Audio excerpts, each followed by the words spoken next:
What's up, y'all? It's Daniel from Dronefly, here to decode the buzz around remote ID. What is it? Why do we need it? And how can you make sure your drone is ready for it? Let's dive into the world of remote ID and make sure you're not left behind. Stay tuned.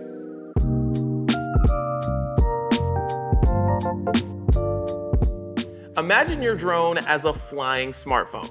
Remote ID is like giving your drone a digital ID card that broadcasts its location and identification info to others. It's like a virtual license plate for your drone. With more and more drones taking to the skies, remote ID begins to create a safe environment. It helps keep our airspace organized and ensuring everyone plays by the rules. Plus, it helps the authorities track down rogue drones that are flying where they shouldn't be. So, who needs remote ID? Basically, everyone flying a drone, whether you're a casual hobbyist, a professional videographer, or a public safety operator. The remote ID law is already in effect, but due to some supply chain hiccups, enforcement won't start until March 16th, 2024.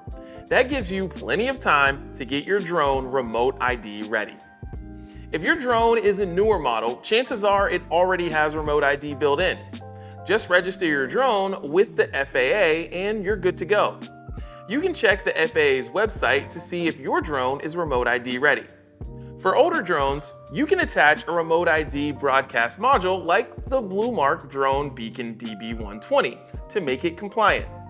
Once you've got the module, register it with the FAA and you're all set. So there you have it. Remote ID in a nutshell. Remember, it's all about keeping our airspace safe and organized as drones become more popular. Don't forget to like and subscribe for more drone wisdom.